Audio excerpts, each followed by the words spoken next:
Hi everyone, this is Jim. Welcome to episode 11 of Jim Plays Go. To start with, this time I wanted to talk about Joseki. So once again, I'm relying on Sensei's library, and I'll post a link to it. This particular page is a collection of all of the Joseki-related pages on Sensei's library. Joseki are little patterns that, in a way, they correspond to openings. But they're much more localized. So let's give an example. It's hard to explain in the abstract. So the 4-4 point is one of the most common opening squares to place a stone on. So that's the 4-4 point there. And there are different ways to approach it. So you might put the stone over here, inside on the 3-3 point, up high at one space away, or this is a knight's move away. So the low approach, here they have statistics down here of which of these are the most popular, and this approach here, one knight's move away, is the most common one. And by the way, here, well, let's show this on a bigger board. This spacing between this stone and that stone is called a knight's move, or kema in Japanese, and it's because it's just like a knight's move in chess. They have, of course, remember they have the Japanese version of chess there called shogi, so they're familiar with the knight's move as well. Anyway, there's what do you do when you're black and you have a stone here and white places a stone? And what the Joseki do is they look at all of the common responses, because you can imagine this situation has arisen in many master games over the years, and they've had time to collect some statistics and develop some ideas about what moves are good in response. And you can kind of categorize these moves into different categories. For example, playing back here is the most common move, actually, what they've labeled as A. And we'll take a look at that. Let's see, I don't know if that has a name.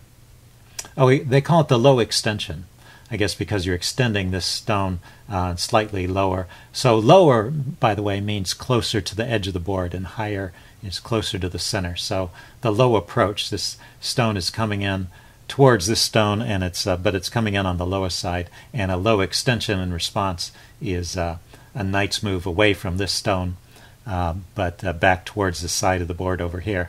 So this move is pretty logical. Here, let's show how it might continue. So here's the stone. Here's number 1 is where white played. That's the low approach. Here's 2 is black's move. That's the low extension. 3 is where white often plays next. That's the most common move, and they're calling that well, no, they don't have a name for that. At A, it's called a slide. You can try and invade at A, but playing at 3 is the most common place to play. And let's see, 1, 2, 3. Yeah, the play continues after that. Black responds at 4, trying to kind of block white out of the corner, and then white backs off to 5, and now it's black's turn to move. So that's a simple Joseki, and a pretty common one. If you watch some master games, you might see these patterns show up on the board.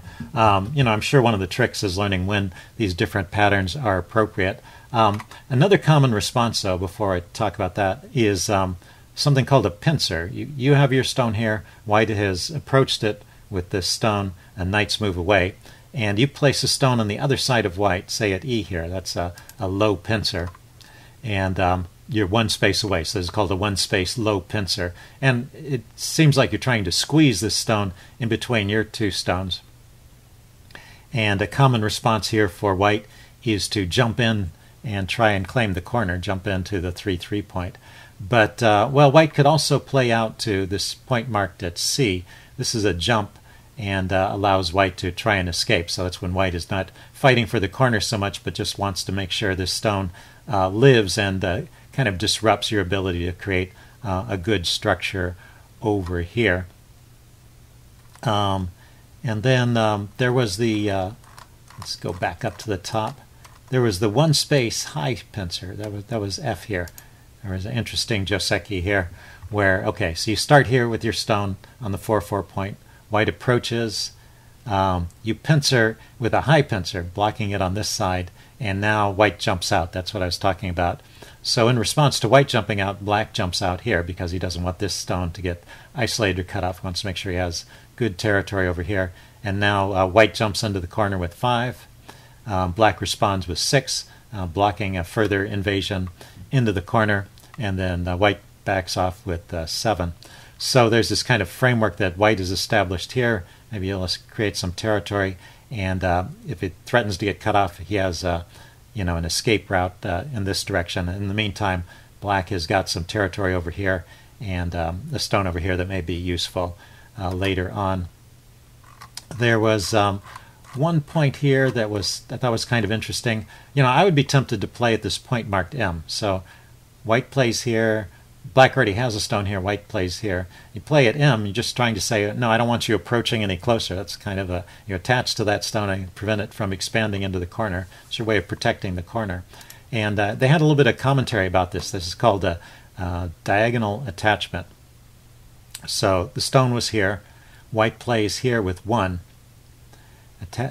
approaching the stone at the 4 point, and you go 2, that's diagonal to your stone and attaching to white stone. And white plays 3, which is a strengthening move, an extension. And then you play 4, which strengthens your black stone over here. And all this seems reasonable. The commentary is that this move is generally played only when a pincer already exists around A. That means if you've already got a black stone over here, which keeps this group confined, if the pincer stone doesn't exist, this move is not Joseki. And I guess the reason is if you don't have a stone over here, white is starting to build a wall and then maybe can place a stone out here himself and claim a lot of territory. So it's always a trade-off.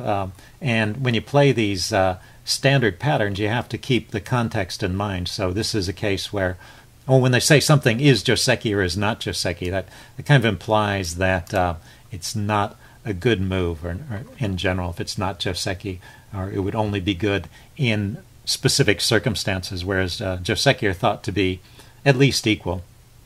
But not always. So just because you're playing something which is Joseki that you've memorized does not mean that you're guaranteed to get a good result. It really does depend on the context. Anyway, for my own play, I haven't yet devoted a lot of time to studying Joseki. I just have noticed some things that people play. One last point, I guess. There are, if we back all the way up to the Joseki pages, here we are.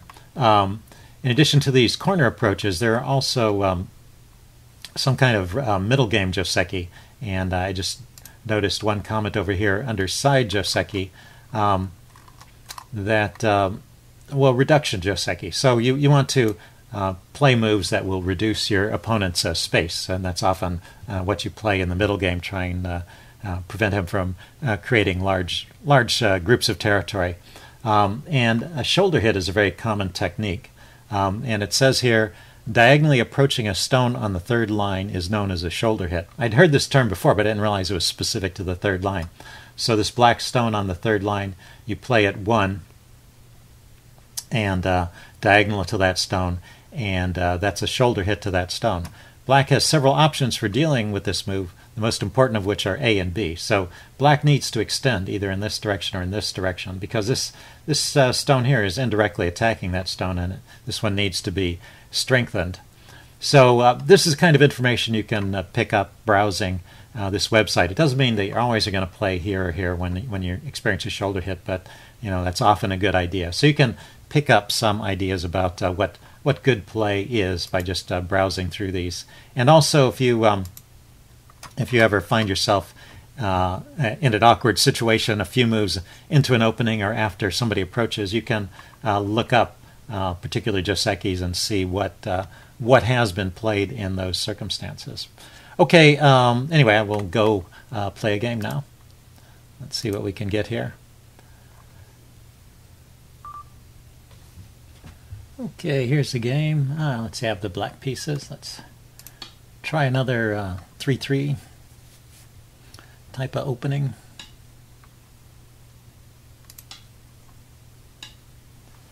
Okay, and he goes for the 4-4 points. So, well, like I say, I usually go for the invasion right away. I was considering doing something different, but no, he did this.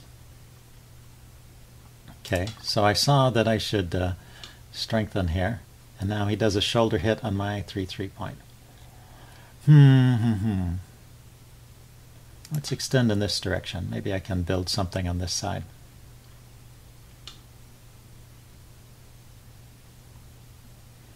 And he strengthened his corner without even being approached.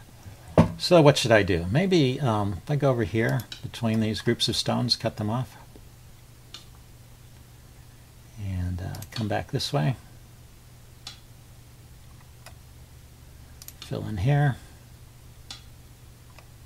Yeah, he's attacking that stone. I guess I need to fill in. That maybe didn't play that right. He can turn the corner here. And there. I want to stop him from coming in this direction. Okay, so now let's try and build some space over here. So I gave him a bunch of territory over here, so he's got a pretty free reign. So I want to try and cut it off, keep it from growing any further. Let's see, can these stones be attacked? I think he has to fill in. He does, okay. I'll fill in. I'm a little bit worried about this corner here. He can break through there.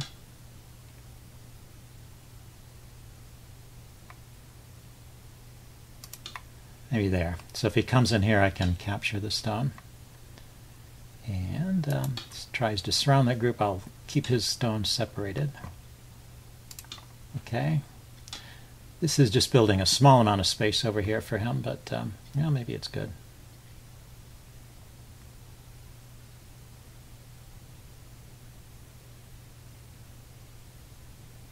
This stone is surrounded, but he might just sacrifice that. And I have to be a little careful here that I don't get completely gobbled up.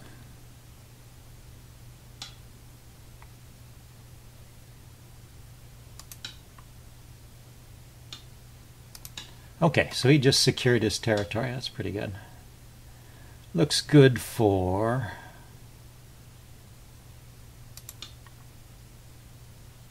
white. The space that he has over here. I should have some compensation in the center here with all of this territory that I built here. So can I actually win those two stones? Maybe I have 2 liberties here, and he just has 1 liberty left, so I'll go ahead and capture those stones. And that will help my group be sure to live. Okay, so now he's trying to build a wall to limit my influence, which makes sense. So this is going to be safe, so I don't really have to worry about him coming in here. And I should do something more on this side, I think. Maybe here. Just claim some territory over here. He can fill in. This is connected. Oh, it's not connected. It's connected over here. So I have to make sure I get a second space over here. A second eye. Otherwise he's going to potentially capture that whole group.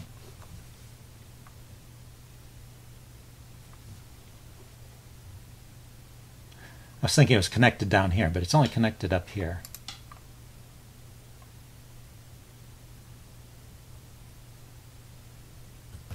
And however he puts a stone in here or here, I can connect, and that'll make a second eye there. So this is okay. Here, I want to strengthen this stone.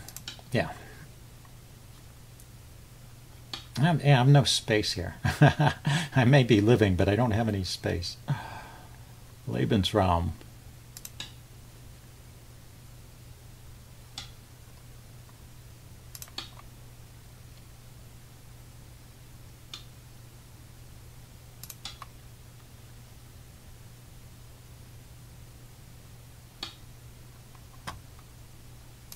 I want to make sure this guy doesn't get cut off. Okay, he just likes building long walls.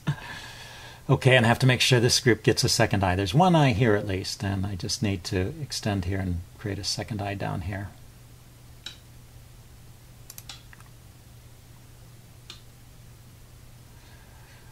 Which I now have.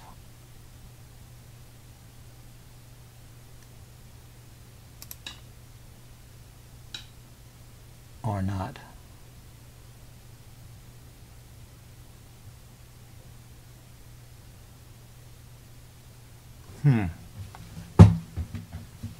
Maybe not. Maybe I didn't give myself a second eye.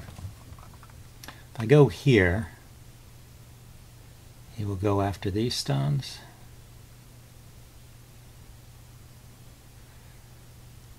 Okay, I need to capture this stone over here, I think, so that these three stones can live.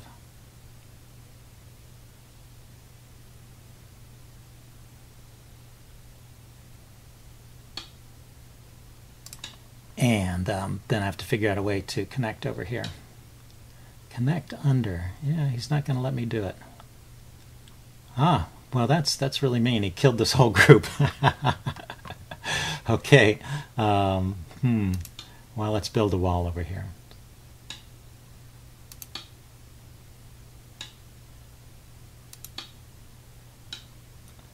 And capture this stone. But I think he's going to win by area now. Pretty simple win. Well, I didn't play that. I thought I was getting a second eye there. Didn't play that well. So now he's going to try and invade over here and take even more territory from me. And I will try and stop him. And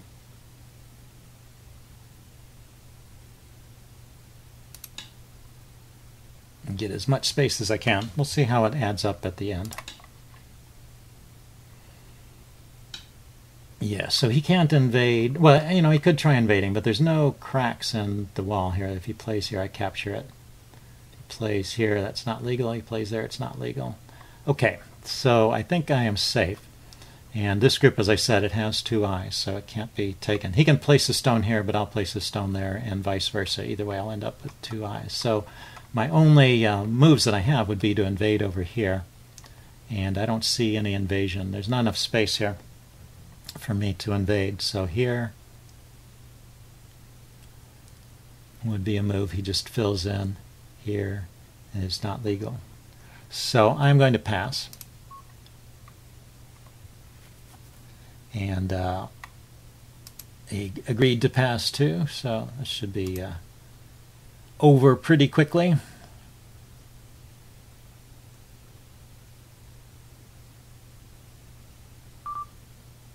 White won by 9.5 points. So actually that game was closer than it looked. I have quite a bit of territory here. It's interesting that there's this space over here with a blue, you know, that indicates a co-space. So maybe white could technically place a piece there.